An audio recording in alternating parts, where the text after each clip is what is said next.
Good evening, and thank you for logging on to join us. My name is Dan D'Amico. I'm the Associate Director at the Political Theory Project. Tonight's event, entitled Should the Supreme Court of the United States Be Reformed and How, is part of our Janus Forum conversation series. Here at the Political Theory Project, we're committed to investigating the ideas and institutions that make societies free, prosperous, and fair. And we pursue that mission with a deep commitment to ideological pluralism and intellectual diversity. And what we mean by that is that we really enjoy bringing together scholars from different backgrounds, different ideological and political perspectives to approach a question. Tonight's question in particular, should the Supreme Court be reformed, obviously has a lot of contemporary political relevance.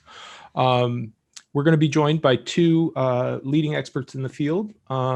The format for tonight is pretty straightforward. Each is going to speak for approximately 30 minutes, and then we're going to have a long form Q&A session, an additional 30 minutes or so for questions in the chat. And so there'll be instructions throughout the presentation as to how to submit questions if you're interested in doing that. So without further ado, I'd like to introduce our first speaker for tonight. Professor Sanford Levinson is the W. St. John Garwood and W. St. John Garwood Jr. Centennial Chair and Professor of Government at the University of Texas Law School. He's the author of 6 books and dozens of scholarly articles. His expertise spans a variety of interests apart from tonight's topic on the Supreme Court, including the United States Constitution, diversity, and the relationship between law and literature. Professor Levinson, please activate your video and microphone. And thank you so much for taking the time to join us today. Great, thank you. Thank you for inviting me. I'm delighted to be here. Let me say at the outset that I'll be genuinely interested on the extent to which Scott and I will disagree or in fact agree on at least certain aspects of our topic. I've known Scott and enjoyed his company for at least a decade. And I know for certain that there are vast areas in which we disagree, but I am not certain to what extent we will end up disagreeing on every aspect of the topic under discussion, that is, quote, reform of the Supreme Court, unquote. Let me put this in the context that I suspect many of you are familiar with. Justice Breyer gave the Antonin Scalia lecture at the Harvard Law School, I think last week, in which he kind of warned the public, and I think probably in context, it meant that he was warning his fellow, more or less liberal democratic colleagues and friends not to go down the route of what is often called Supreme Court reform, that is court packing. And I'm sure that we'll talk later about court packing, and I'm sure that Scott and I will disagree because I'm not automatically opposed to court packing, and I suspect that he is. But that's not what strikes me as most interesting about Justice Breyer's speech. What I think was telling and why it got a lot of publicity is that he said, should we go down that road of, quote, reforming that court, unquote, it would have dire consequences because it would lead to the delegitimation of the court. Now, let me say 2 things. First of all, with respect, I'm not sure that I trust any lawyer per se, and in particular, member of the US Supreme Court, with regard to offering their insights on how and when the Supreme Court enjoys broad legitimacy among the public, where legitimacy means, to use the word of the Gallup poll, approval, or it can mean a positive answer to the question, do you have confidence in? The Gallup organization and other organizations as well have been asking such questions for decades. When I was in graduate school, the Supreme Court regularly headed the list of esteemed institutions of the United States government. It may be that the Supreme Court heads the list today, but that's only because things have gotten so dire with other institutions. Congress which I believe, and I think Scott probably believes, is the most important institution in a democratic republic.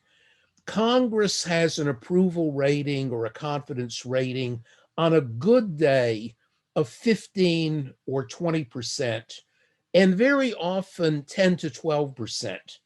And it turns out that literally most people, and often it's 60 to 70% of the public, disesteem Congress and don't have any particular confidence in Congress. Presidential ratings are a bit more complicated. They tend to be a proxy at the end of the day for political party, but not completely. Donald Trump never got above 50% in his presidency.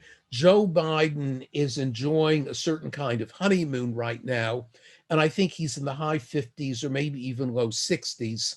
But it would be surprising in a polarized country that we are if he remains at that relatively high rating once he stops handing money out to people. One would expect to go back to something around 50-50. So where's the Supreme Court these days? Interestingly enough, the Gallup organization several months ago headlined a story that the Supreme Court was now more popular than it's been in a full decade because 58% of the public approved and a mere 38% disapproved. Well, the most recent Gallup poll shows a 5% drop in approval and, not surprisingly, a 5% uptick in disapproval. It's now 53%, 43%, and 4% have no opinion. So, and this represents, I should say, incidentally, improvement as against, say, 2017, when it was 49% or 45%, or in July of 2016, it was 42%. So what accounts for some of these shifts? Let me suggest that what accounts for the shift in 2016, that is the 42% approval rate, is the belief by many people, myself included, that the Republican Party was stealing a seat on the Supreme Court following Antonin Scalia's death and their abject refusal even to give Merrick Garland a hearing. This blew the whistle on what I, as a political scientist, and I'll be interested to hear what Scott has to say as a political scientist as well as a lawyer, believe is the correct view that the Supreme Court is part of American politics. It has never for a single day been removed from American politics, beginning with the appointment of the so-called midnight judges to the federal judiciary by John Adams. And of course, the most eminent of the midnight judges was John Marshall, the so-called great Chief Justice who served for 31 years and was clearly an important figure, but nobody would define him as a figure majestically above politics. He was a nationalist, he was a federalist. His opinions are taught as part of the nationalization of the Constitution, the consolidation, if you wish. And then when Roger Taney, who had been Andrew Jackson's henchman as Attorney General and Secretary of the Treasury, was successfully named to the Supreme Court the second time around, because the first time around, the Senate refused to confirm him. He ruled in a very, very different way. And Taney is most famous or infamous for his ruling in Dred Scott.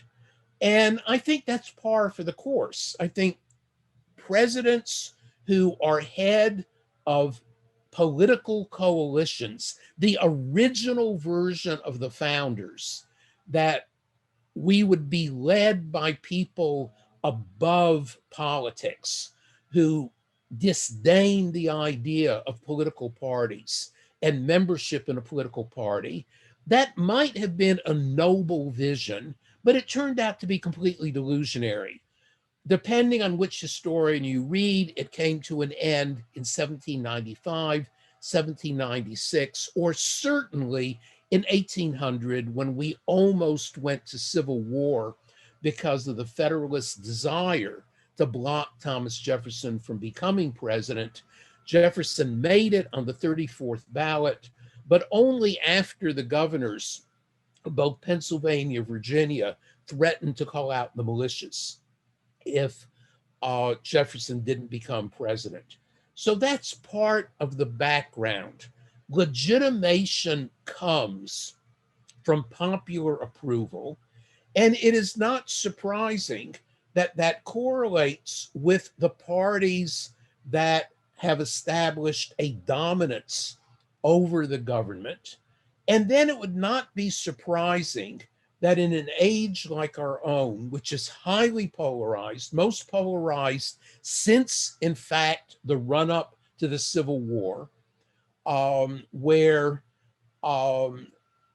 we've had two presidents in this century who got to the Oval Office without even coming in first. And we've had a whole string of presidents who got to the Oval Office without getting a majority of the vote, but they came in first. Richard Nixon got 43% of the vote.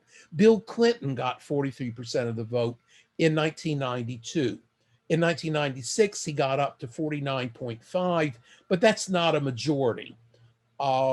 George Bush famously didn't even come in first in 2000. He did get a majority in 2004, but it's always nip and tuck to see whether any presidential candidates will even get a majority, to see whether or not there is a true majority party in the Senate. As we look at the Senate right now, it's very difficult to say that the Senate is a truly majority party, because in order to govern, they'd have to break the filibuster, which they could if they were a united majority, but there is no evidence that there is a majority, that there are 50 Democrats plus Kamala Harris who are willing to break the filibuster. So gridlock and polarization will continue. And I think it's reflected with regard to the Supreme Court. My own view, and I'd be very, very interested in Scott's view on this, is that the current relative popularity of the Supreme Court is what might be called an unholy coalition of Democrats who really like the court for whatever vitality Roe versus Wade continues to have. That is, the court is viewed as the protector of reproductive rights, though nobody would put a big bet that the court will remain that way. But the court picked up a whole lot of goodwill from liberal Democrats. The court also picked up goodwill, arguably, from liberal Democrats for not putting an end to affirmative action. Surely most Republicans don't esteem the court for those reasons. They esteem the court, I believe, because the court has been successfully packed by conservative Republicans, beginning with the theft of the seat left open by Antonin Scalia's death, and including the midnight appointment, relatively speaking, of Amy Coney Barrett. And there is now a solid 5-justice majority, conservative Republican majority of the US Supreme Court. John Roberts is certainly conservative. Anybody who views him as a true centrist, I think, is mistaken. But it's also clearly the case that in certain ways he's not so conservative as his other five colleagues. But if I were a conservative Republican, I would say right now that I have a lot of faith in the Supreme Court. I'm looking forward to the Supreme Court's overruling Roe versus Wade. I certainly don't regard it as unlikely that there'll be 5 votes to invalidate affirmative action across the board. And there are other items on the conservative wish list that one might hope, if you're a political conservative, the Supreme Court will come through. If and when the Supreme Court does overrule Roe versus Wade, I would predict that the approval rate will go down back into the 40s, because it will be almost inexplicable if any liberal Democrat continues to have much genuine esteem for or confidence in the US Supreme Court, whereas obviously conservative Republicans would agree even more. And so I don't expect the approval rate of the Supreme Court to go down into the low 40s. That would really require a lot of explanation. And I think there is an explanation for why it was 42% in the summer of 2016, when there was a lot of debate about the discourtesy being directed at Merrick Garland. But I don't think it would go down to that level again. So going back to Breyer, I think that what Breyer misses, and what most political scientists realize, is that legitimacy is a function of judicial outcomes. And if a majority of the country pretty much are satisfied with the outcomes and are willing to be good losers, even when they don't agree with the outcomes, and here's where lawyers might become a little bit relevant. If they're good losers because they say, look, the Supreme Court isn't made up of partisan conservatives or liberals. It's made up of, what shall we call them, centrists or people above political considerations or political ideology. So I'm going to be a good sport and I'll respect the court even when they come up with results that I really don't like. That's not unknown. Jim Gibson gave a brilliant lecture here at UT several years ago, where he said the court will almost always get approval for any given decision because there will be, let us say, 35 to 40% of the public who will like the decision. There will also be 30 to 40% of the public who will dislike the decision. There will be another 25% of the public, let us say, who will say, law is much too complicated for people like me to think about. We hire the judges to make the decisions on these complicated matters, and I'm going to be a good sport. So is Breyer correct that if there were Supreme Court reform that would change public opinion? Maybe he's right, but the fact that he says it is not evidence for the proposition. And I really would be interested in whether or not Scott agrees with that or not. So now let me turn to the notion of reform.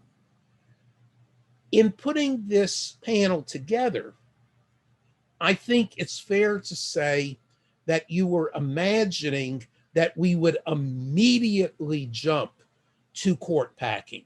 That is, should the Democrats use their, or in my case, our political power, such as we've got in Congress, to add 2 or 4 or 6 new members to the Supreme Court, all of whom would be nominated by Joe Biden and confirmed in 51 to 50 votes by the Senate.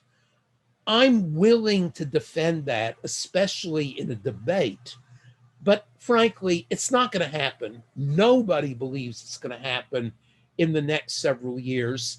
Had Democrats taken the Senate with, let us say, 58 seats, then we would have something genuinely to debate about as a live possibility.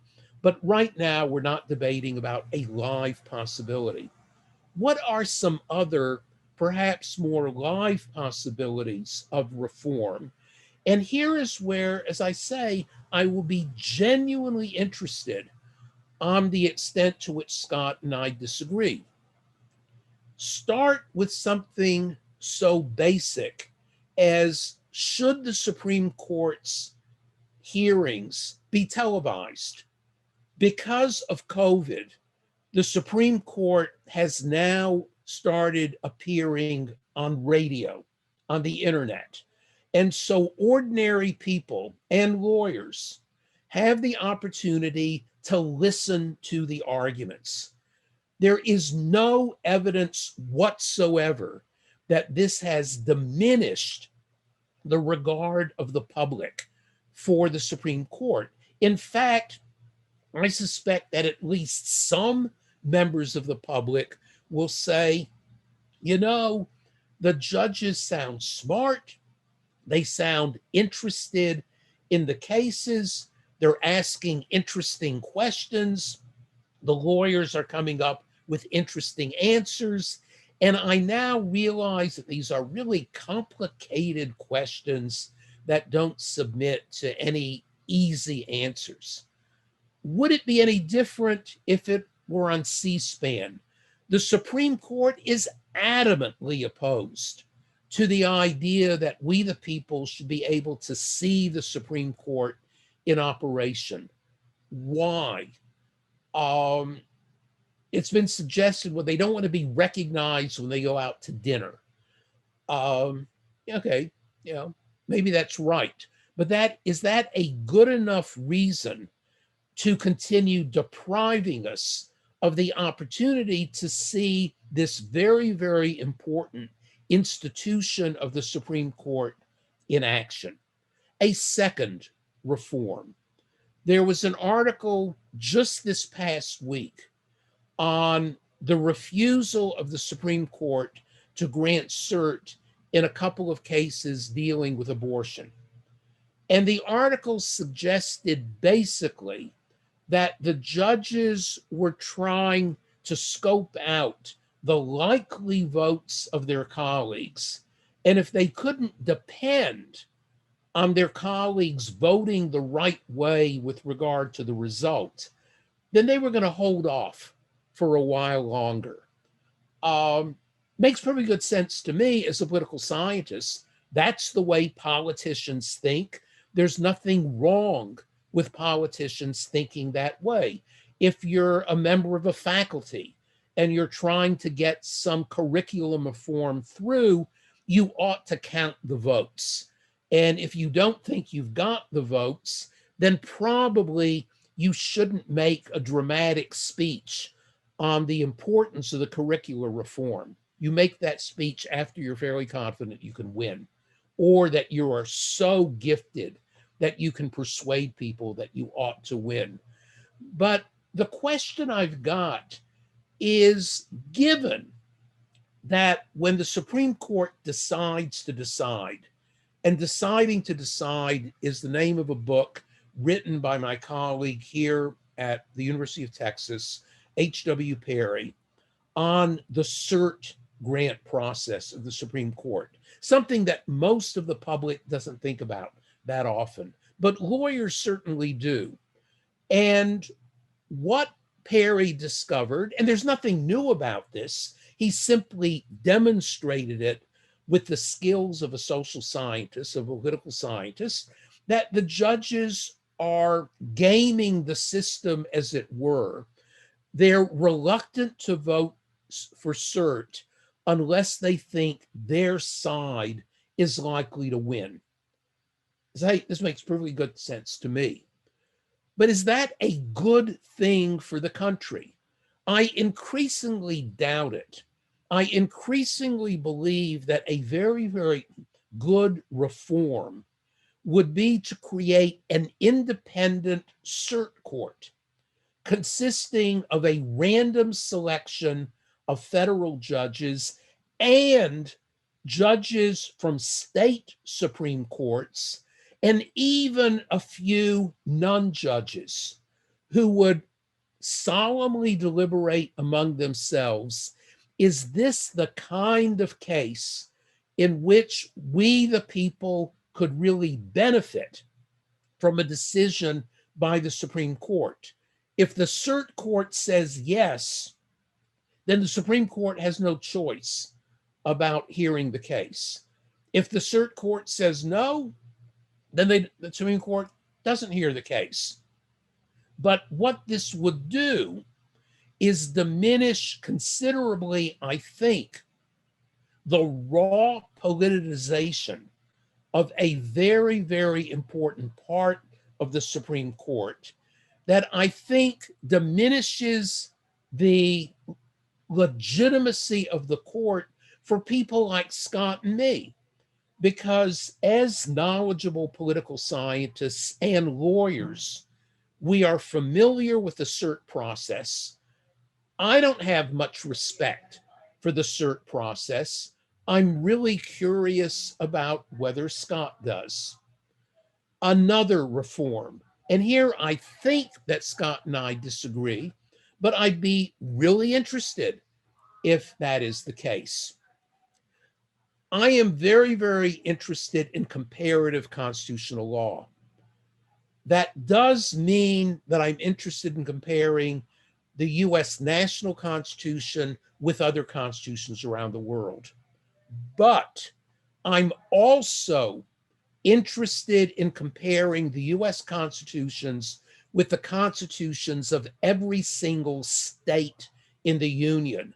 One of the true pathologies of American legal education, particularly so-called elite legal education, is the degree to which we ignore state constitutions and state constitutional law.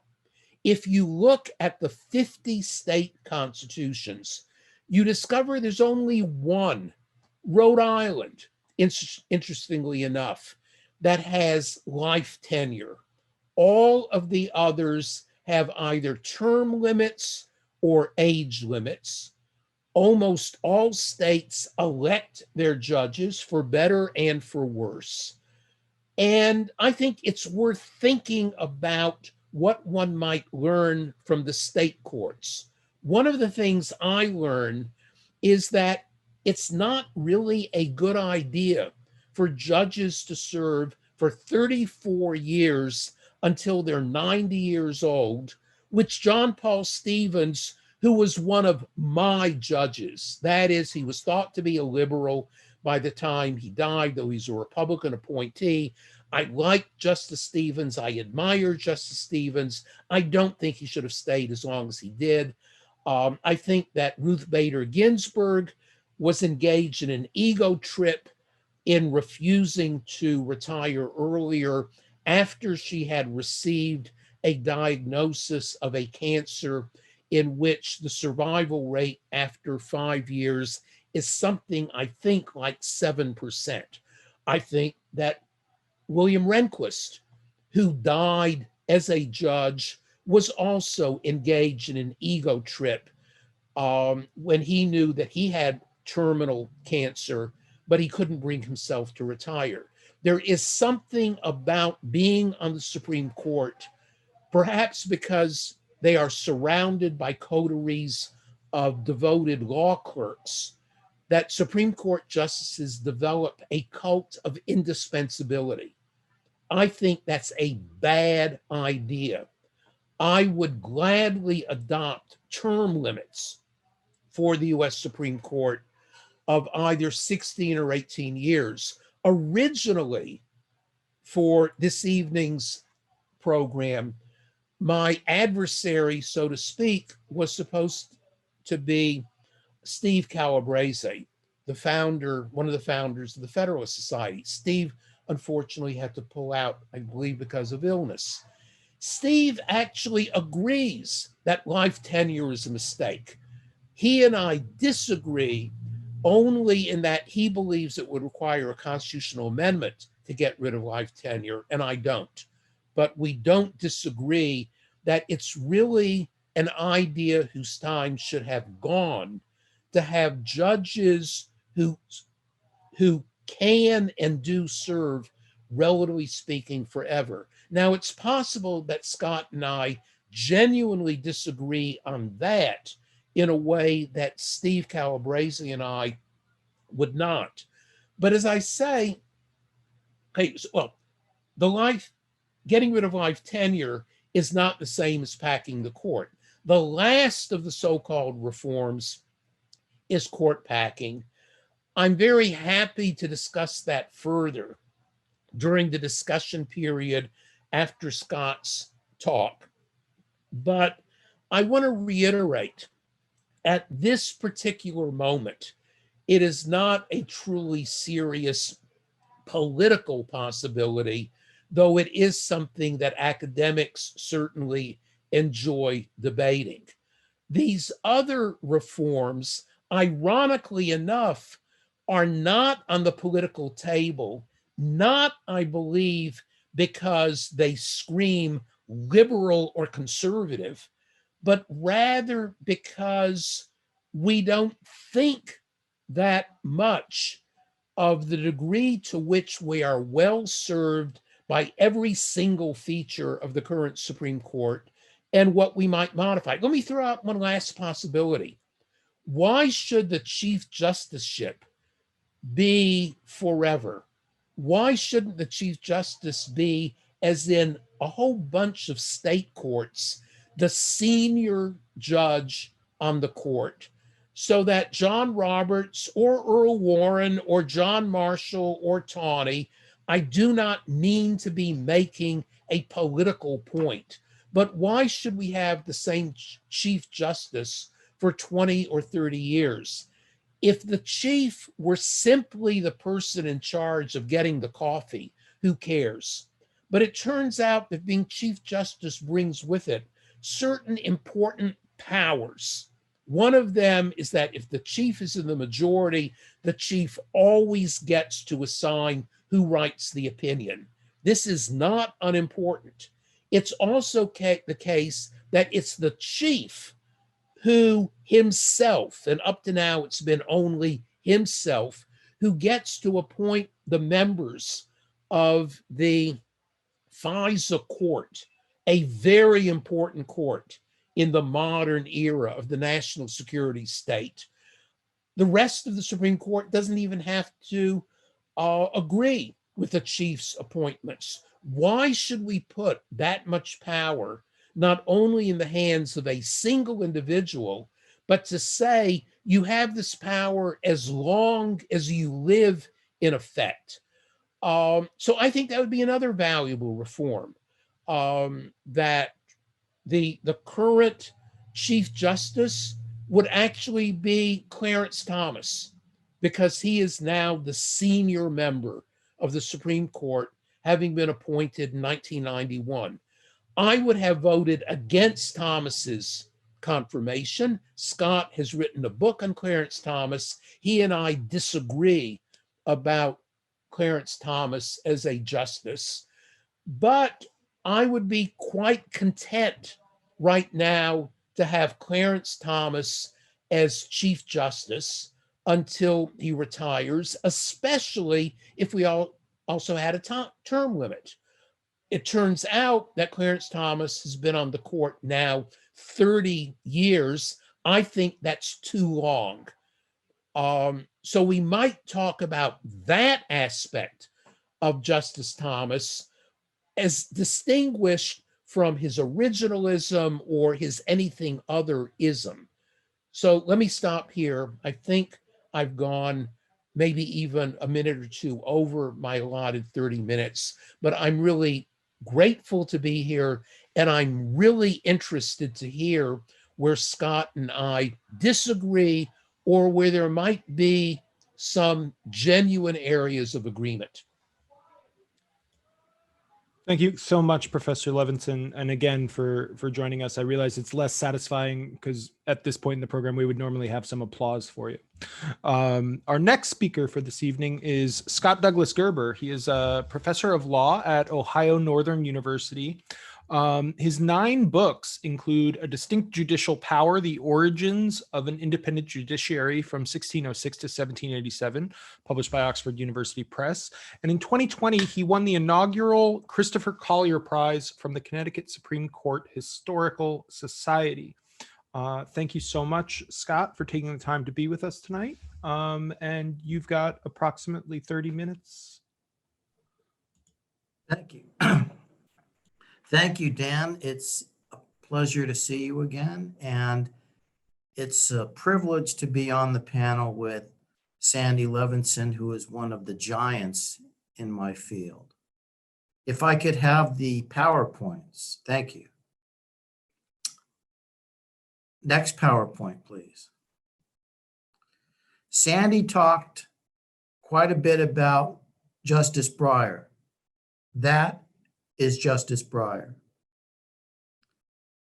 U.S. Supreme Court Justice Stephen Breyer should retire, and he should do it now, according to Paul Campos, a professor at the University of Colorado Law School.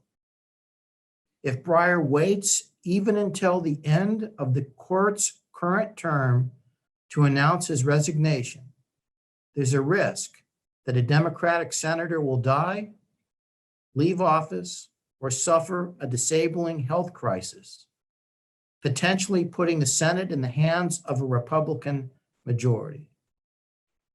Campos expressed his views in a March 15 New York Times op-ed. Justice Breyer is 82 years old and has served on the Supreme Court since 1994, which is longer than many students in the audience have been alive. President Clinton, a Democrat, nominated Breyer to the court. Breyer is a Democrat. Campos is a Democrat too, as is, of course, the current president, Joe Biden. As Sandy mentioned, the Senate is controlled at the moment by Democratic Vice President Kamala Harris's tie-breaking voting power as president of the Senate. Professor Campos's fellow Democrat, Erwin Chemerinsky, the dean of the University of California at Berkeley School of Law, penned his own New York Times op-ed in February, in which he said that Breyer should, quote, seriously consider retiring at the end of the Supreme Court term in July.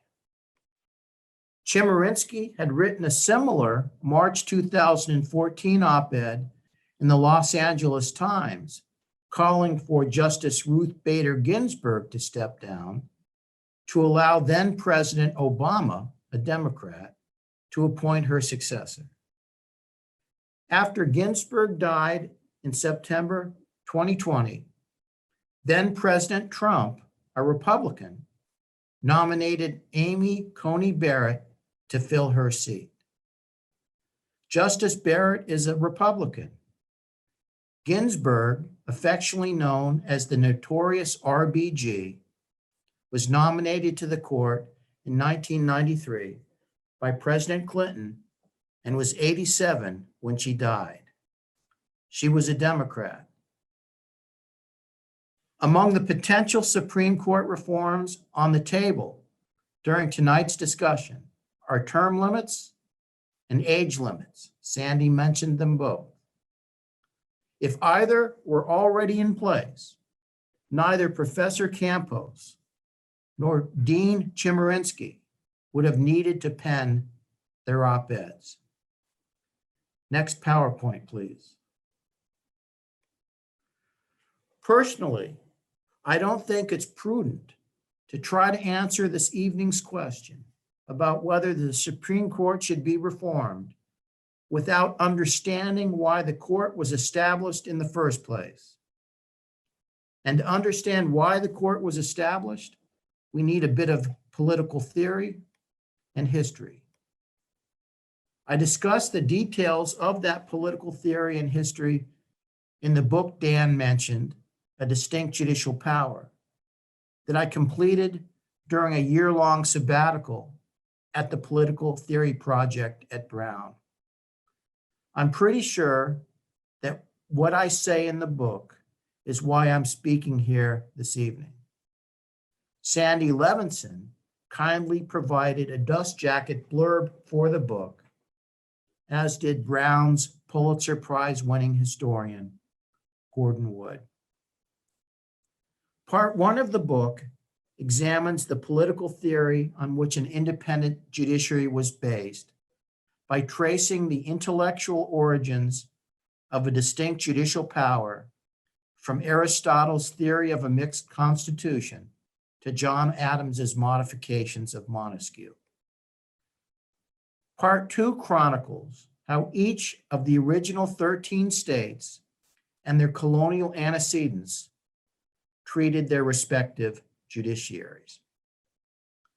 Part 3, the concluding segment, describes the influence the colonial and early state experiences had on the federal model that followed and on the nature of the regime itself.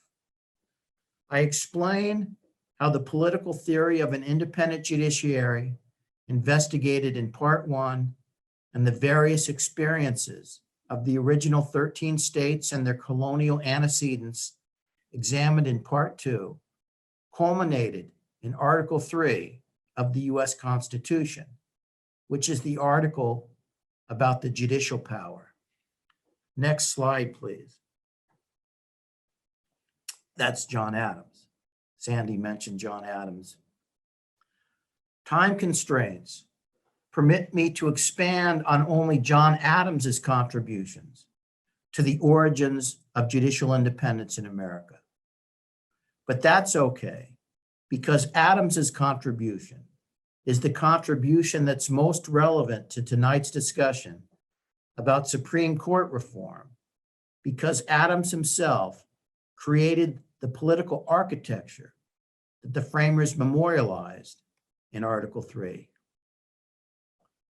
John Adams was the American founding's most sophisticated political theorist. And when he modified Montesquieu's conception of the separation of powers by developing what can be fairly termed the political architecture of an independent judiciary, he articulated an idea that helped make judicial review possible. And judicial review, which is the court's power to void a law enacted by the legislature or the executive for violating the Constitution, is what gives the court its power. Adams had been writing about the need for an independent judiciary since at least January and February of 1773, when he engaged in a series of exchanges on the matter in the Boston press with William Brattle. Brattle, a Tory, insisted that the proposed payment of judicial salaries by the Crown should not concern the people of Massachusetts Bay, as the judges of the colony's Superior Court, like their brethren in England, enjoyed life tenure so long as they behaved well. Adams, after conducting an extensive historical review of the subject, countered that Brattle was wrong to claim that judges in England, let alone in America, held their offices during good behavior. Consequently, the proposed control by the Crown over judicial salaries was perceived by Adams as an additional threat to the independence of the Massachusetts judiciary. Next slide, please. Adams revisited the matter of an independent judiciary in Thoughts on Government, published in 1776. That pamphlet, a clarion call for the separation of powers, written in response to Thomas Paine's recommendation in Common Sense that all government power be vested in a unicameral legislature, explains in no uncertain terms how important an independent judiciary is to any form of government dedicated to the preservation of liberty.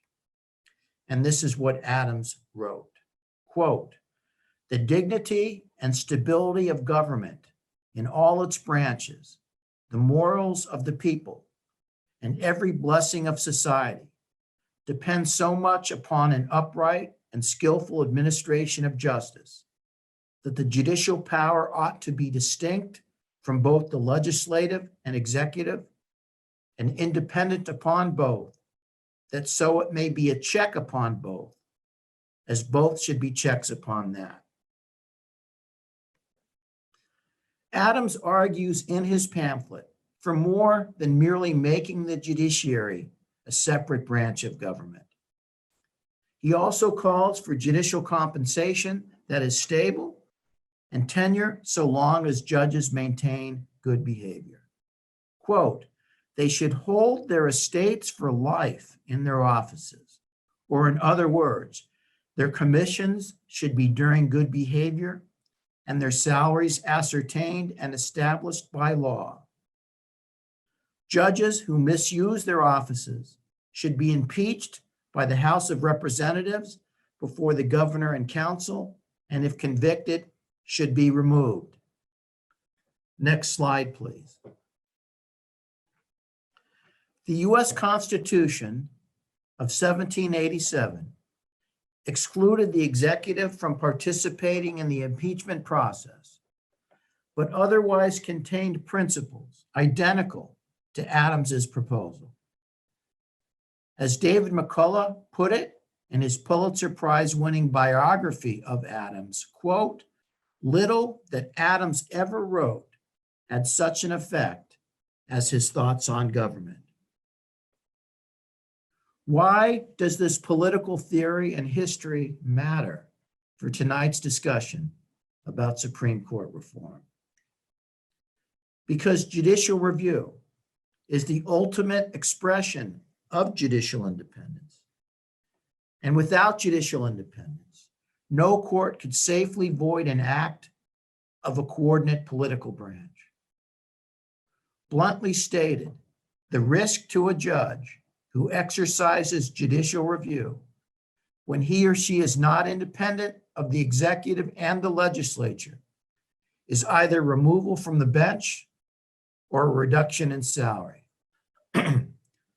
John Adams knew this, and so did the framers who met in Philadelphia during the summer of 1787 when they wrote Adams's theory of judicial independence into Article 3 of the Constitution.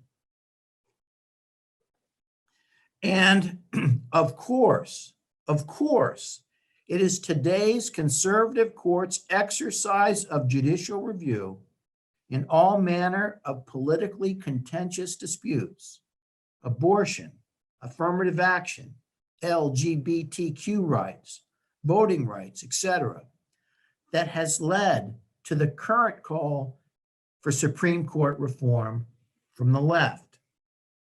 Next slide, please.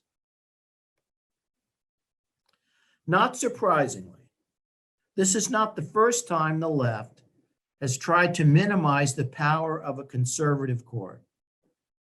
For example, several of the nation's most influential constitutional law scholars have been arguing for the better part of 2 decades that judicial review should be sharply limited or eliminated altogether. The list includes such prominent thinkers as Mark Tushnet and Cass Sunstein of Harvard and Larry Kramer of Stanford.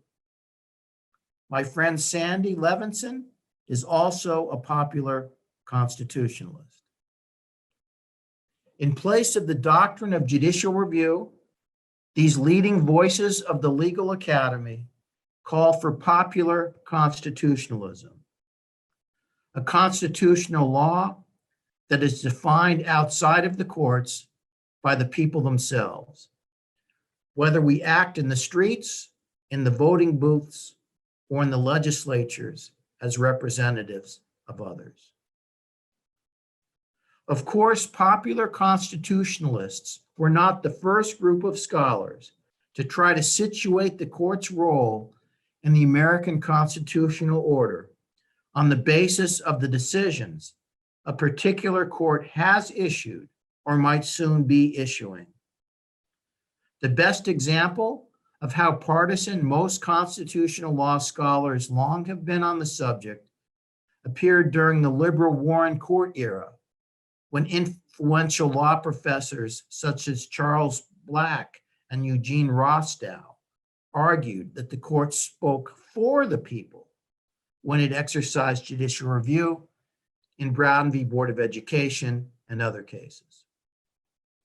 These pro-Warren Court scholars, like the popular constitutionalists of the present day, who are endeavoring to minimize the conservative court's role in constitutional interpretation, were on the political left. Clearly, Al Smith got it right when he quipped in the simpler days of yore that everything, at least everything in politics, depends on whose ox is being gored. Next slide, please. Now that I have provided an overview of why the Supreme Court is structured as it is, as well as issued a heads up about the partisan nature of most calls to reform the court, I will turn to whether the court proposals on the table today should be adopted. Court packing.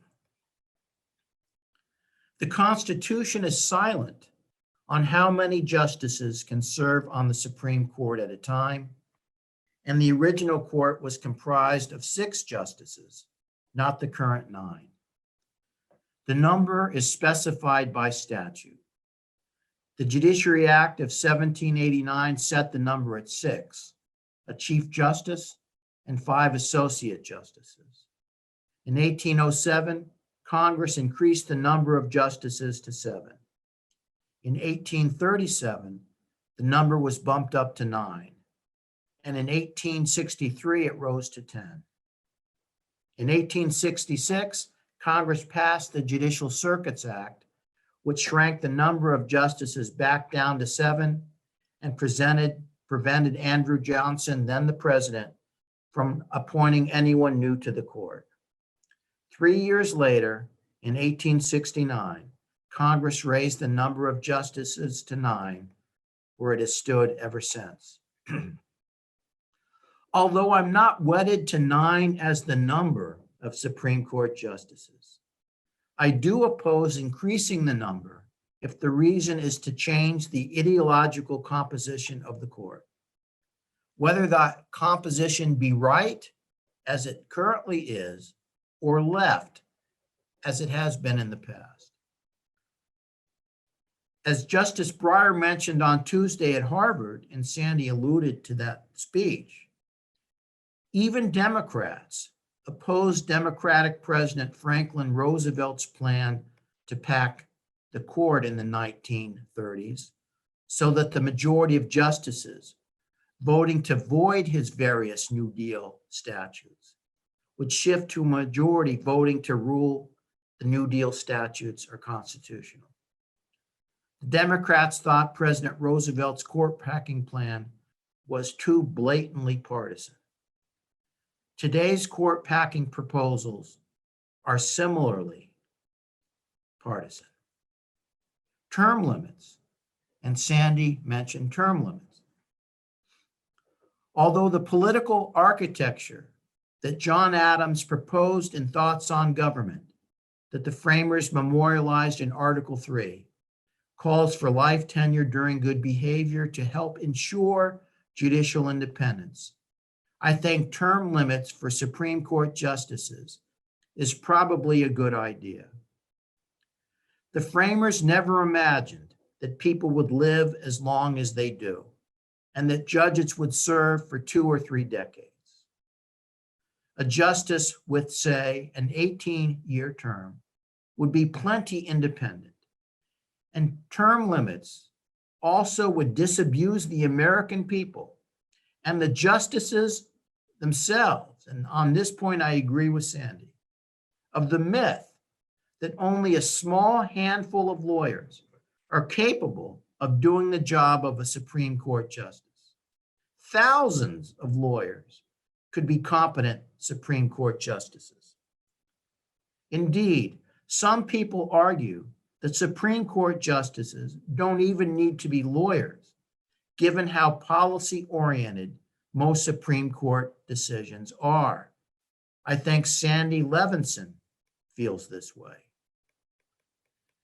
Mandatory retirement age. Sandy mentioned this one also.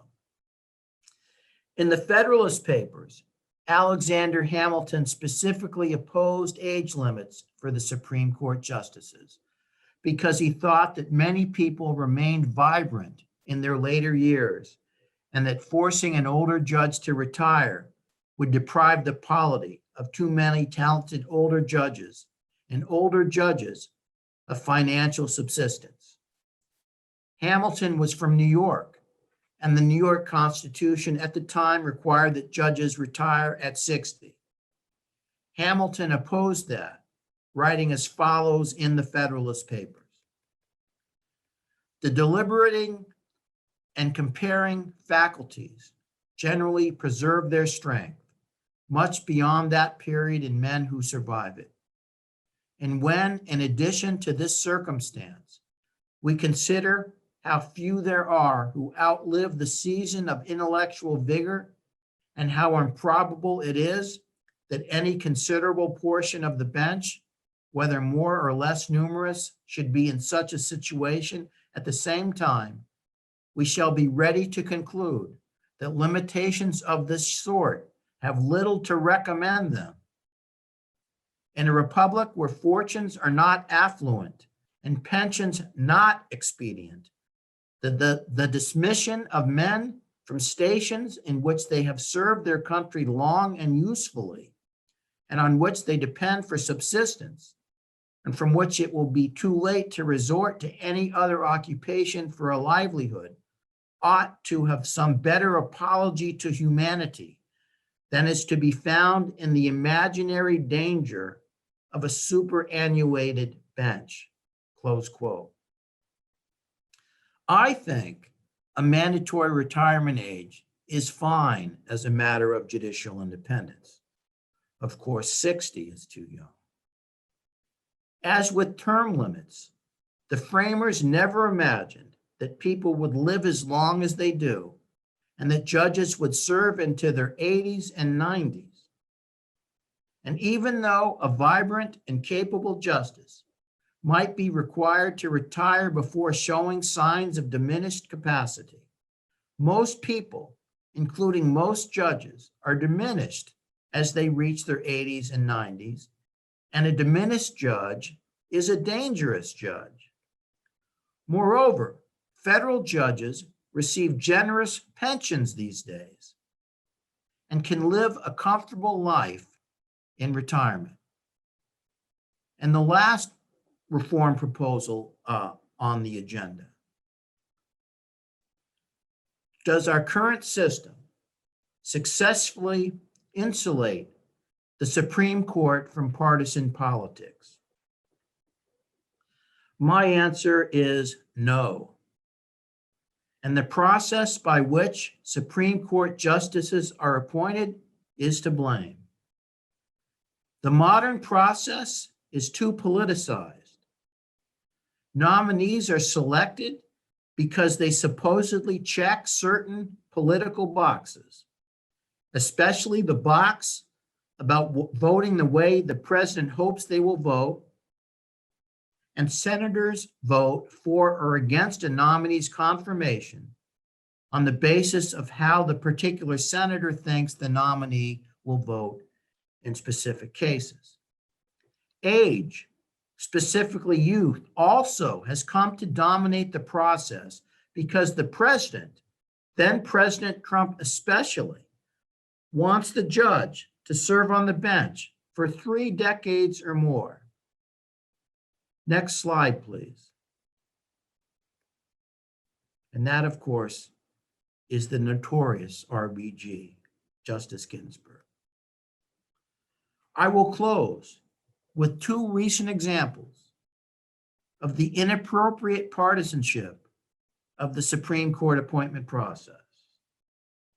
The first involved the battle over filling Justice Antonin Scalia's seat that began the moment his death became public during President Obama's final year in office. The Democratic president said, quote, "I plan to fulfill my constitutional responsibilities to nominate a successor." Senator Mitch McConnell, the Republican majority leader at the time, countered minutes later, literally minutes later, that, quote, "The American people should have a voice in the selection of their next Supreme Court justice. Therefore, this vacancy should not be filled until we have a new president." The candidates for the Republican presidential nomination at the time, including Donald Trump, were united in their support of McConnell's position.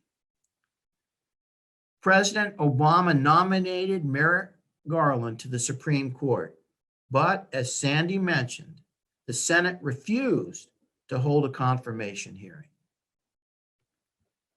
But when the partisan fortunes were reversed during Trump's presidency, then Democratic presidential nominee Joe Biden and his party wanted to fill Justice Ginsburg's seat, while President Trump wanted to wait to fill Justice Ginsburg's seat, while President Trump, Senator McConnell, and all but a small handful of the Republican members of the Senate insisted on fulfilling their, quote, constitutional responsibilities prior to an election that was less than 2 months away. Unfortunately, but obviously, the real fight over filling Ginsburg's seat, as it was over filling Scalia's seat, was about partisan politics. President Trump and the Republican-controlled Senate wished to cement their legacy by appointing a conservative to replace the liberal Ginsburg, whereas Biden and the Democrats wanted to wait until after the election because they hoped that Biden would be the next president and that the Democrats would win control of the Senate. Partisan usage of the appointment process is not what the original understanding of the Constitution demands.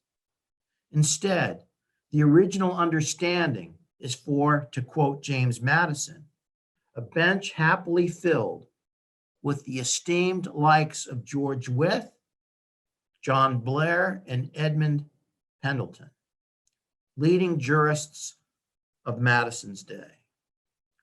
The debates during the Constitutional Convention of 1787 were silent on the criteria for appointment, precisely because the delegates assumed that the basis of selection would be merit.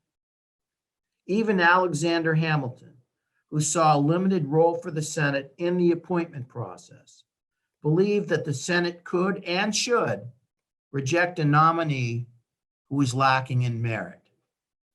Thus, it could hardly happen, Hamilton wrote in the Federalist Papers, that the majority of the Senate would feel any other complacency toward the object of an appointment than such as the appearance of merit might inspire and the proofs of the want of it destroy. Although the vast majority of pundits appear to believe that given the realities of constitutional politics, a merit-based appointment process is not realistic, and I suspect Sandy is of that view, I disagree. To borrow from the late Henry Abraham, almost certainly the leading scholar of the appointment process who ever lived, merit need not, indeed does not lie in the eye of the beholder. It is eminently identifiable and attainable. I'm going to close with a little piece of an op-ed I wrote at the time of Justice Ginsburg's death. And as I think Sandy has made clear by now, I am not on the left. And this is what I wrote. So I'm going to quote myself, if you will indulge me for that.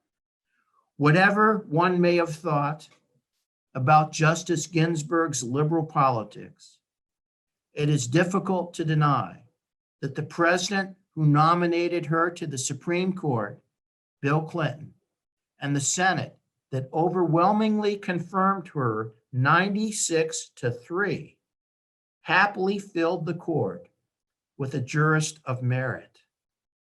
Indeed, as rancorous as the debate has already been about filling her seat, there has been virtual unanimity from both the left and the right that Ginsburg was a brilliant lawyer and judge who forever changed the nature of women's equal rights under law, and that all of us, men and women alike, are better for it. The most fitting tribute that the Republican president and his Democratic opponents can therefore pay to Justice Ginsburg is to put aside partisan politics and work together to appoint a successor of comparable merit. The Constitution requires no less. And I will stop quoting myself and just end with one comment. We would not need to reform the Supreme Court if our political leaders would stop playing politics with the appointment process. Thank you for your attention. I look forward to your questions and comments. Thank you much, Professor Gerber. Professor Levinson, if you and Professor Gerber would both reactivate your video feeds. We've gotten a few questions already. For our audience members, just to remind you, it's very simple. At the bottom of your screen is a Q&A function, and if you type in your question, I'll relay them to our speakers. The first question was sent during Professor Levinson's comments in relation to the survey about approval ratings.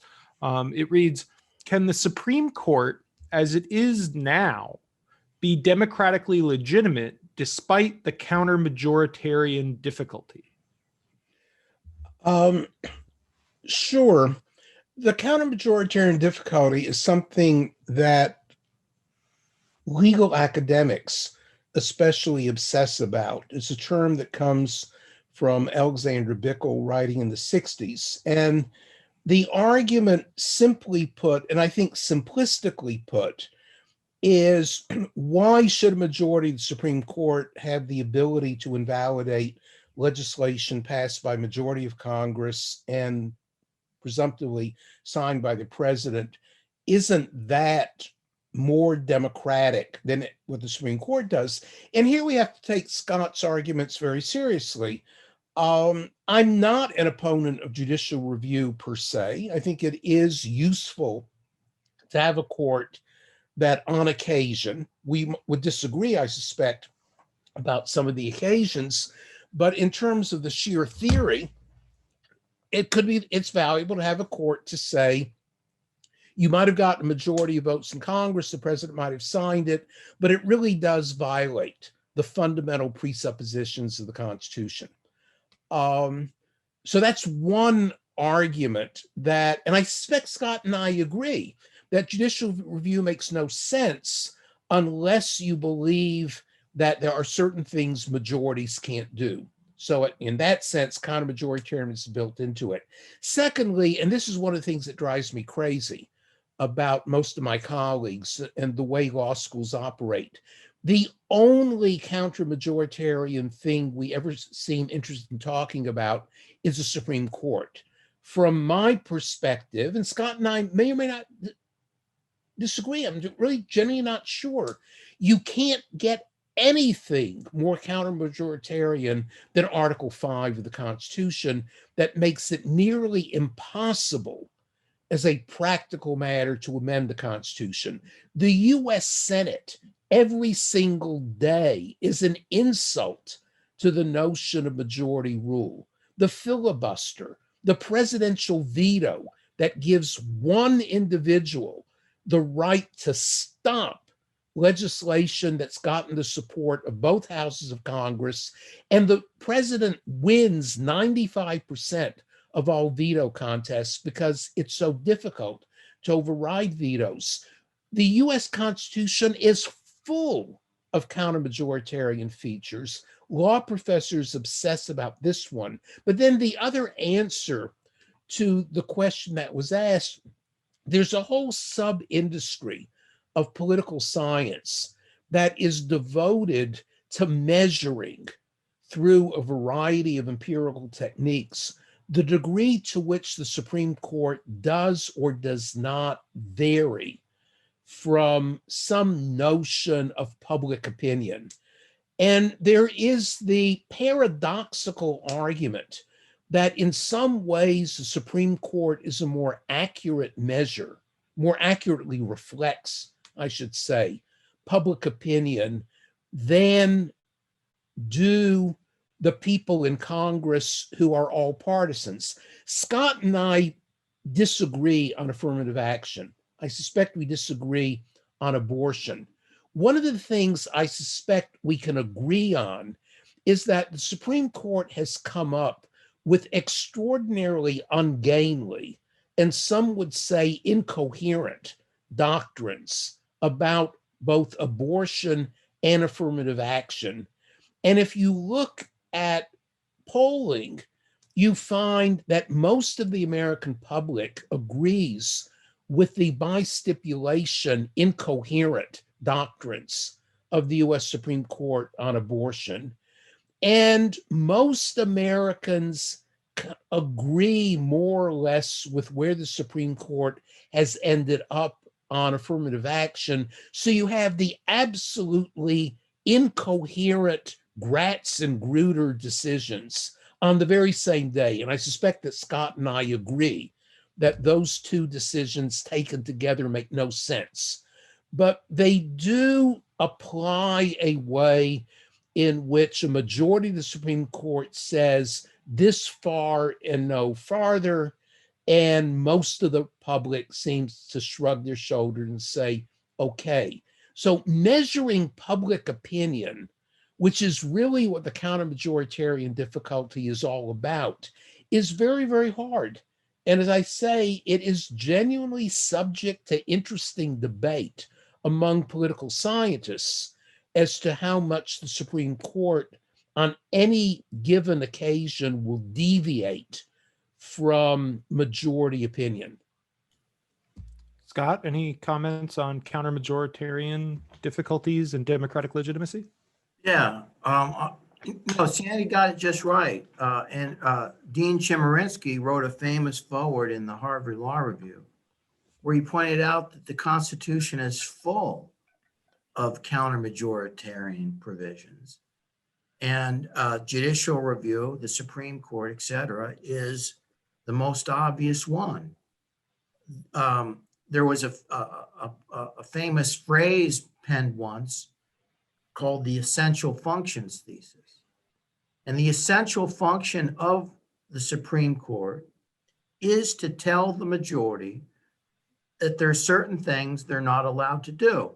And Justice Robert Jackson wrote a famous opinion saying that the very purpose of the Bill of Rights, of which we are supposed to enforce and interpret, is to tell the majority there are certain things you cannot deny to people that aren't in the majority, free speech, things like that. In terms of, my positions on abortion and affirmative action, that's a subject for another day, but I just want to say for the record that I'm not a social conservative. I'm a classical liberal, i.e. a libertarian. So I do object to affirmative action on libertarian grounds. On abortion as a libertarian, that's a tougher one for me, but that's a different question, a different debate. On to the next question from our audience. This question is regarding term limits. Each of you sort of threw out specific numbers, 16, 18. Where do those numbers come from? There's actually an easy answer to that. almost too easy. It's a function of how many members there are on the court. If there are 9 members, then 18 is the right number, because that means that a vacancy will come due every 2 years. And it means that no single president, even serving 2 terms, can pack the court. That a political party can pack the court if they win 3 consecutive elections, presidential elections, and control the Senate. And I would say that if a political party can win 3 consecutive presidential elections, which is relatively unusual, and if they can keep control of the Senate through all that time, they deserve to get the Supreme Court. The number 16 comes from a proposal, particularly by Eric Siegel at Georgia State University Law School, that actually the framers got it right, that they thought 6 was the right number, but actually 8 might be the right number. And so then if you have 8 judges, the right term is 16 years. Now, I could also throw out other proposals for reform.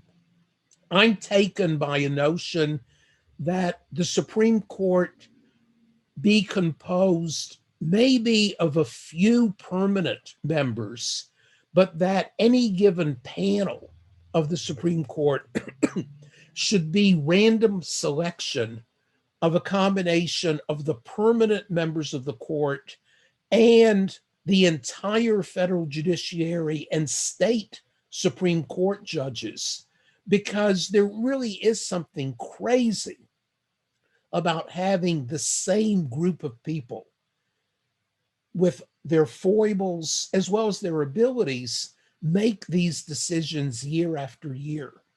But if you want to know the origin of 16 or 18, it comes from whether you think there ought to be 8 or 9 justices. If there were 11 justices, then some people might say, well, 22 years would be just the right number. Scott, did you have anything to add on this point? Yeah, in terms of where the numbers come from, Sandy is correct.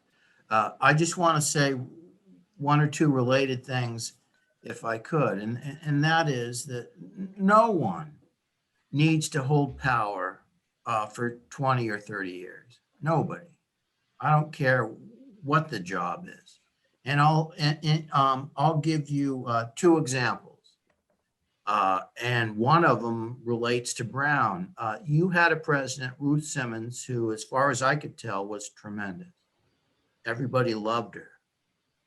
She stepped down voluntarily. And as I recall, because I was on sabbatical there a couple of times and spend my summers there when we're not in a pandemic, she essentially said that it's now someone else's turn to lead the university. Okay. Compare that. I once gave a talk at a dinner for Clarence Thomas at another university, not Brown. I'm not going to name the university. The president at that university had been the president for about 30 years. And he was the university. It got so silly that he was personally arranging who was going to sit next to who and changing it at the last minute. You know, that kind of micromanaging. And that's silly. And so, as I mentioned during my remarks, I agree completely with Sandy that the Supreme Court justices are too full of themselves. There's a cult around them. Are they bright? Most of them. But there are thousands of other people that are equally, if not more bright than they are. Yep. And yet, because they're occupying those positions for 20 or 30 years, they forget that. Yeah. I wonder if Scott agrees with me that in one important way, our favorite justice since World War II is David Souter, because he served 20 years. He was, I think, only 70 or 71, clearly very able, and he left. And he should have served as a role model for his colleagues, but he clearly has not. Yes, I respect Justice Souter a lot. And the more of his opinions that I read, even though I don't agree with most of them because he's on the left, the more impressed I am with his intelligence. Yeah. And he voluntarily relinquished his seat, and he should be applauded for it. Our next question invokes both of your interests in comparative constitutionalism. Many democracies, such as the United Kingdom, practice parliamentary sovereignty, relegating judicial review to a secondary role. Would such a system be desirable for the United States? I'm sure that Scott would say no, and overall I'd agree with him. As I say, I don't think our debate is about judicial review as an abstract concept. I think we disagree on when the court should intervene and the basis of its decisions. I mean, the UK is now very, very interesting because it's just not clear that the UK operates under old-fashioned parliamentary sovereignty anymore. We'll put Brexit to one side and the issues that raises. But there is a Supreme Court in the United Kingdom. And though the Supreme Court hasn't invalidated an act of Parliament, the Supreme Court has certainly behaved the way one might expect an apex court to behave. And also, very, very importantly, maybe more importantly, the United Kingdom has regularly been taken to Strasbourg and the European Court of Human Rights, and they have regularly lost cases before the Strasbourg court. And it's also the case that I think it's the Human Rights Act passed, I forget what year, I want to say 1994, but I would be off on the year, now kind of requires Parliament to be informed if an act they're considering would violate the European law. And so it's really an interesting question how many countries there are in the world today that can be said to operate under complete parliamentary sovereignty. I think that the best candidate is New Zealand.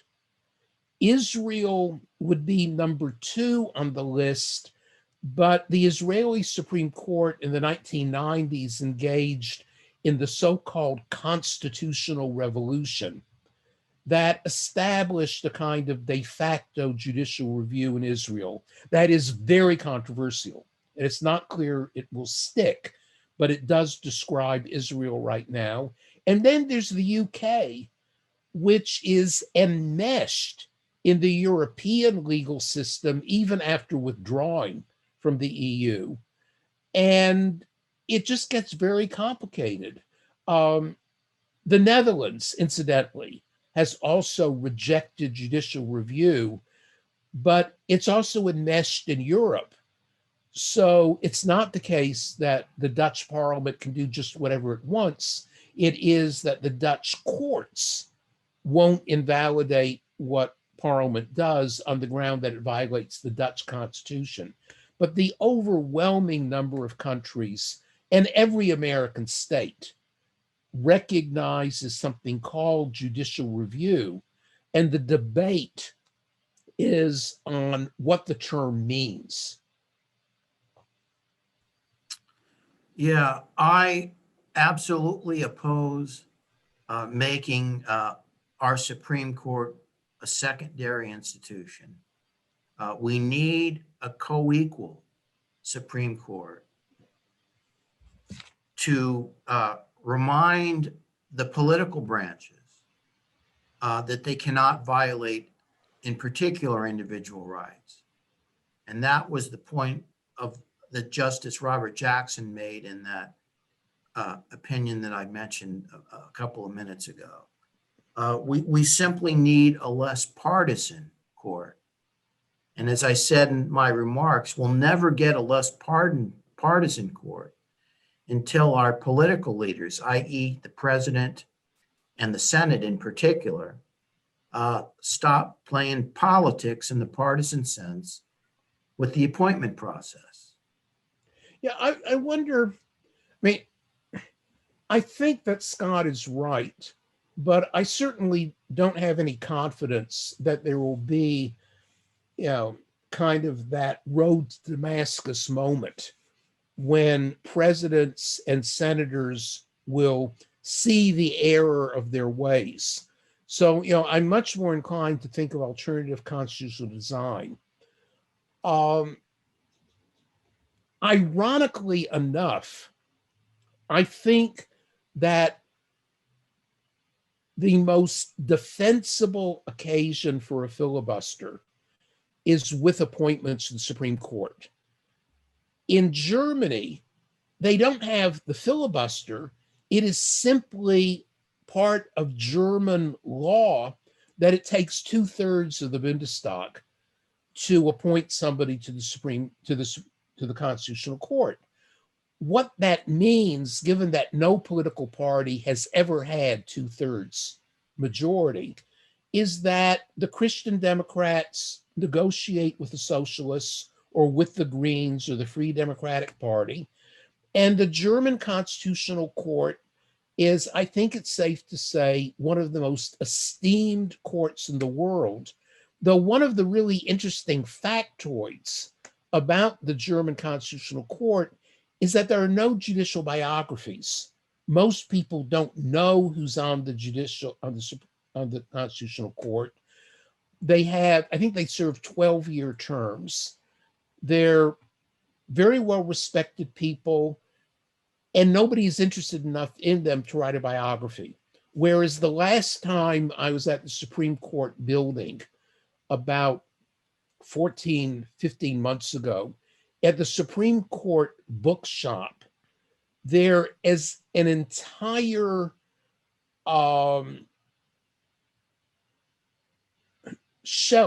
many shelves of books devoted to Ruth Bader Ginsburg alone. I think that is terrible. I think that the development of the judge as celebrity is an awful feature of our current politics. I don't look to, as I say, to conversion on the part of presidents or senators, but I do think that probably we'd be better off if we simply required 2/3 vote to nominate people to the Supreme Court. That might mean that we go down to 8, 7, or even 6 judges because they couldn't get to 2/3. But at some point, they would agree that we need people on the Supreme Court, and they would reluctantly agree to the appointment of more centrist judges. But I don't really believe that Mitch McConnell, or for that matter, Joe Biden, will have that moment of nonpartisanship. I think it's now just baked into our political system. Yeah, on that, I acknowledge that it's idealistic of me, naive of me, to think that the appointment process will become nonpartisan.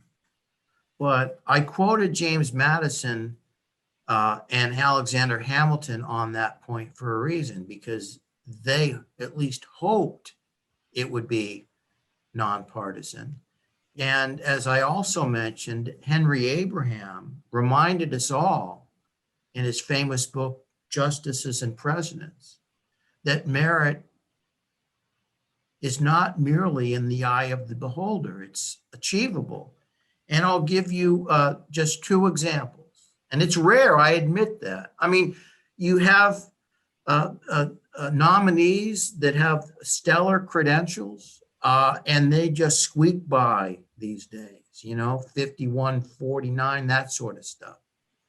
But remember, I quoted the vote for Ginsburg, 96-3. And who those three were that voted against her, they should be ashamed of themselves.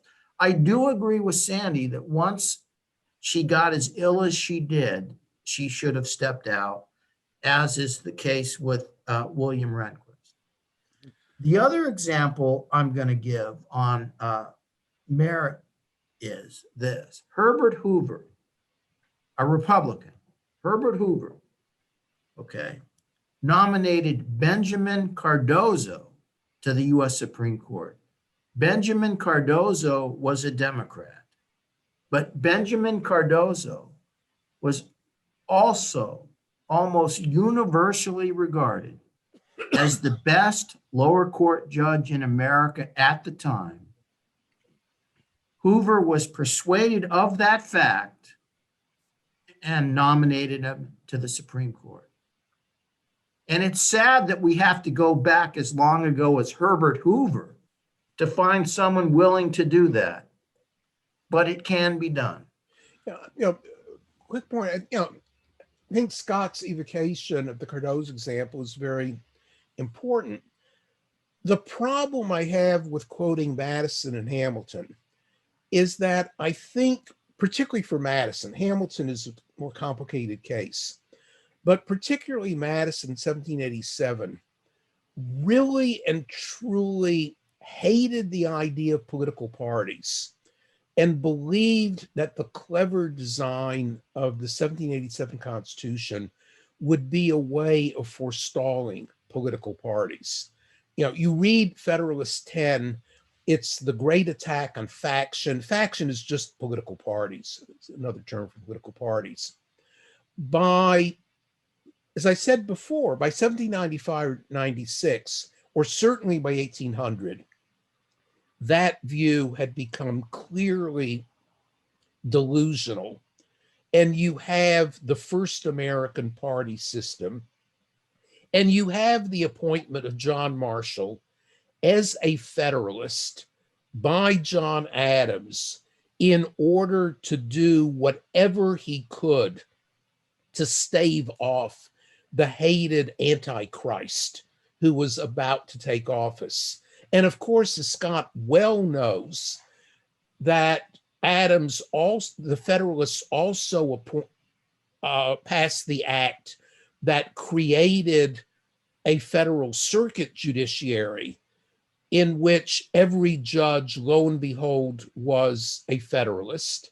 And then the Jeffersonians simply purged the federal judiciary and eliminated the circuit courts. And the Supreme Court, in one of the extraordinarily few important opinions not written by John Marshall, and it's an opinion, unfortunately, that we never teach in law schools, Stuart versus Laird.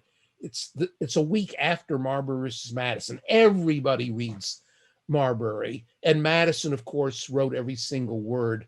Stuart versus Laird, which upheld the purge, he gave to Justice Patterson.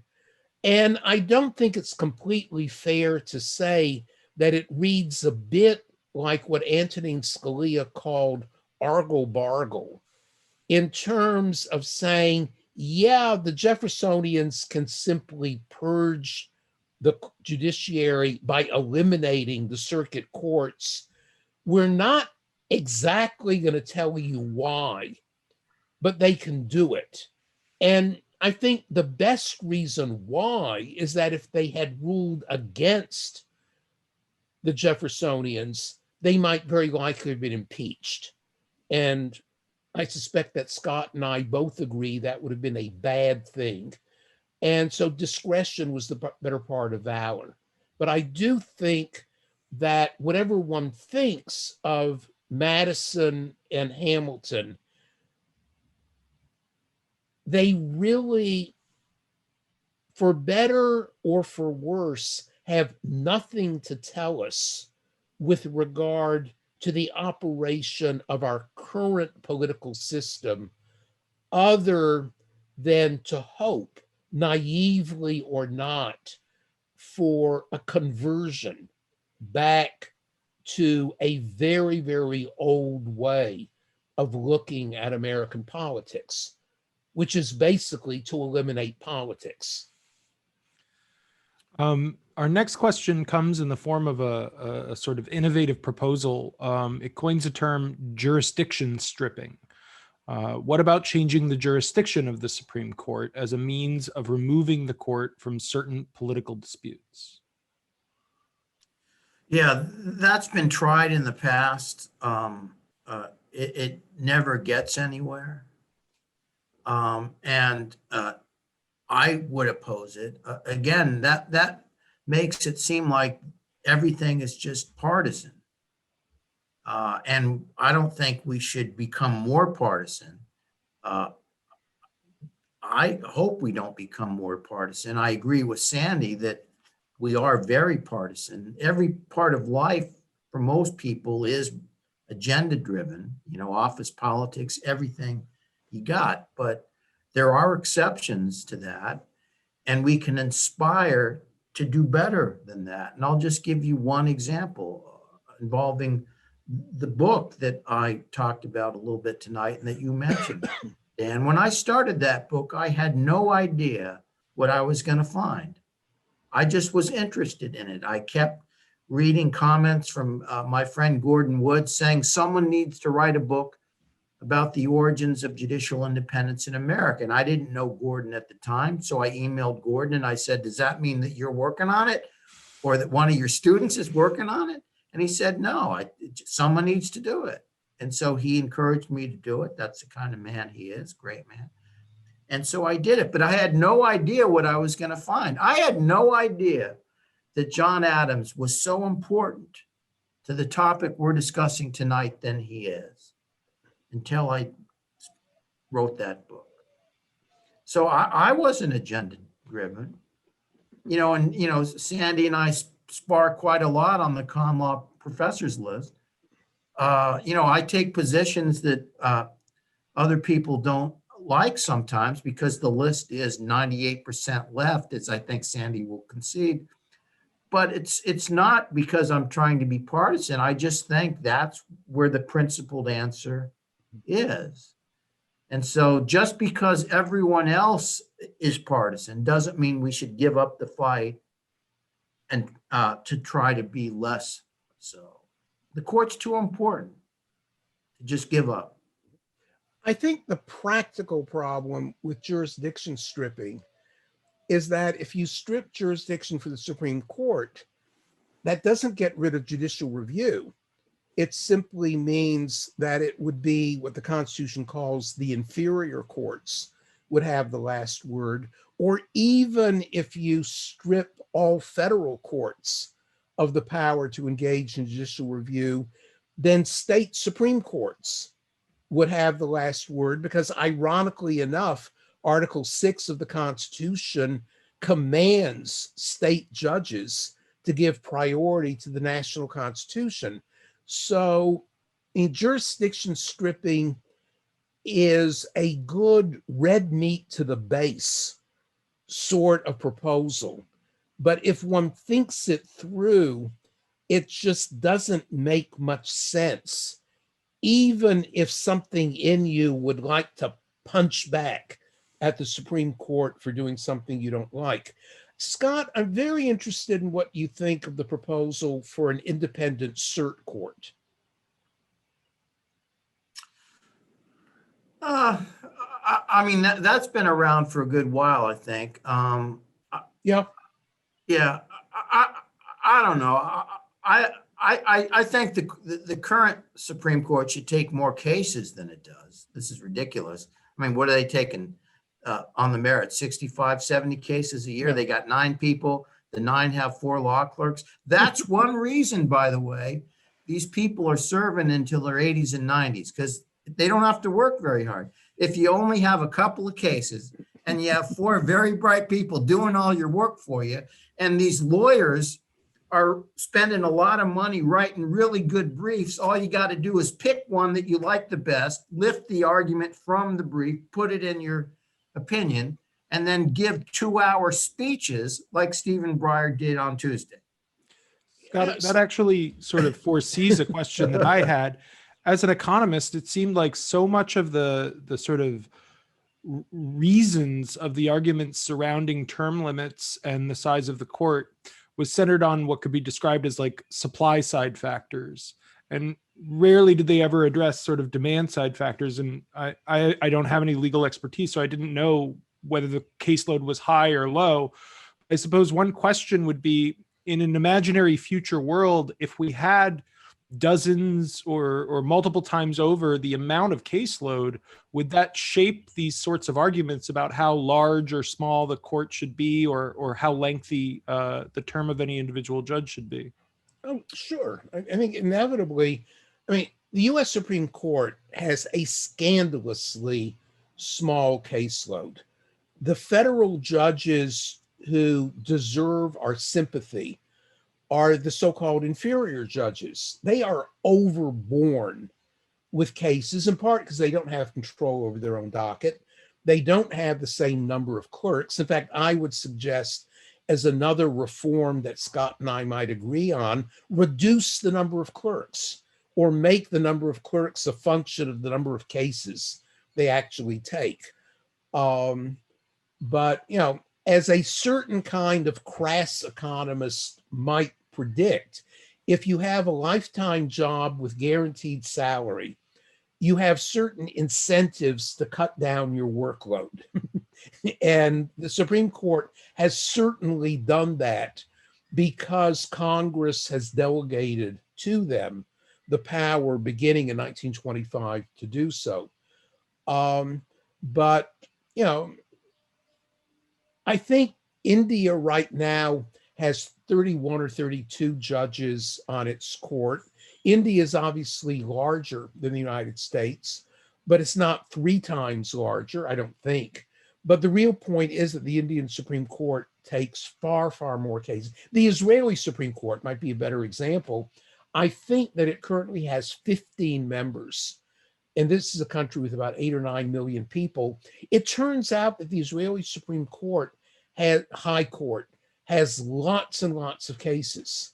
And so some of the increased membership of the Israeli Supreme Court can in fact be described as a form of court packing by people unhappy with the dominant strain of the Israeli Supreme Court about 10 years ago.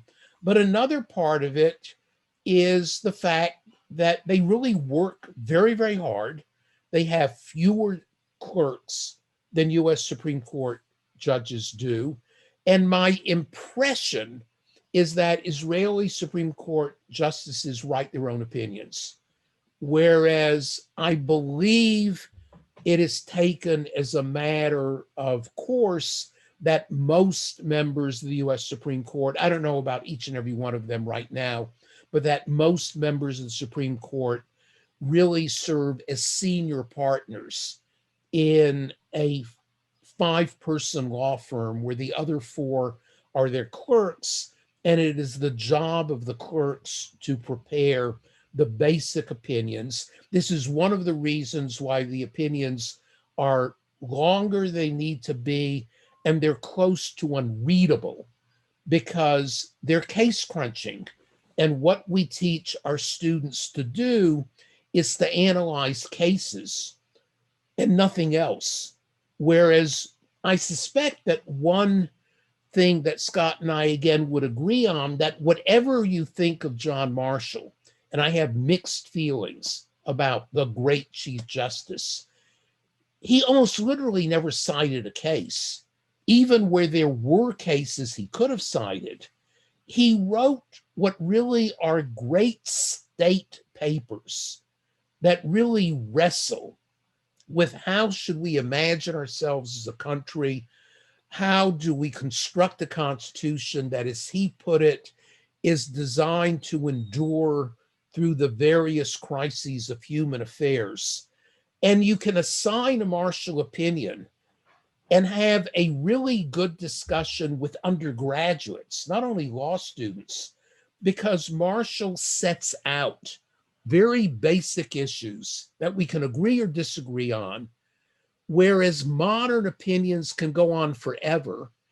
Undergraduates will find these opinions hopeless because they rest often on shouting matches about what a past case might really mean.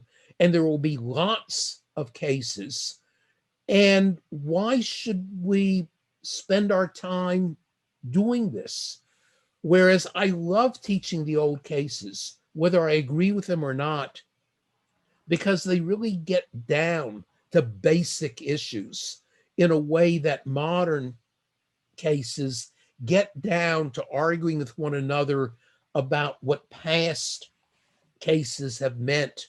And so you get into really what is the judicial shouting match between Chief Justice Roberts and Steve Breyer in 2011 as to the meaning of Brown versus Board of Education and a whole bunch of cases afterward, in which really and truly they accused each other of being incompetent in the ability to understand the 14th Amendment and the cases decided by the Supreme Court. And to put it mildly, this is unseemly. Both Breyer and Roberts are very competent. And it would have been better for all concerned if they had spoken more civilly to one another about what really would be best for the country, given that the 14th Amendment is notably unclear in what it means. I don't quite want to say it's an empty vessel into which judges pour their own visions of what would best serve us as a country. But that is pretty close to my view. I think that Scott disagrees, but maybe even not. But instead, you get this shouting match, which led to two really dreadful opinions that I think are close to unteachable, and which I can speak from experience, having given a lecture in New Zealand right after these two opinions came down. The New Zealand judges were basically appalled by the demeanor of our own justices, and they used it, frankly, as a good reason not to add an equal rights amendment as part of the New Zealand Constitution, because they feared it would lead to the unedifying spectacle of the shouting match. Gentlemen, we're about out of time, but Scott, I'll give you some brief closing remarks if you'd like. Okay, just 2 quick points. I like your question, Dan. Should the size of the court be tied to the workload of the court? I would be fine with that. And so this might sound like an outrageous comment, but if the current workload is 60 cases a year, one judge could do that. One, right? Five a month. Okay, don't take the summers off. They take the summers off. So 1 a month, 5 a month rather, okay? And that would also shorten the opinions, and I agree with Sandy on that. Just one other final thought. One reform we didn't discuss is compensation. As Sandy well knows, every Chief Justice every year goes up to Congress and whines about how they're underpaid. And they're making a couple of $100,000 a year, okay? That's pretty good pay. More importantly, before they take the job, they know what the pay is. So if you feel that it's a burden on you to be the Chief Justice of the United States because you're only making $288,000 or whatever he's making, don't take the job. I'll take it. Well, gentlemen, it has been an absolute pleasure. This conversation, I think, has been very fascinating. I just want to thank you both again for participating. To our audience members, thank you very much for tuning in. Be on the lookout in your email inboxes as well as on the web. Follow the Political Theory Project. Please join us for future Janus events and other programming that we put on for the Brown University community. And again, it's really not the same without roaring applause from an audience, but by all means, thank you guys so much for participating. I really appreciate it. Thank you. Thank you. Have a good night. You too.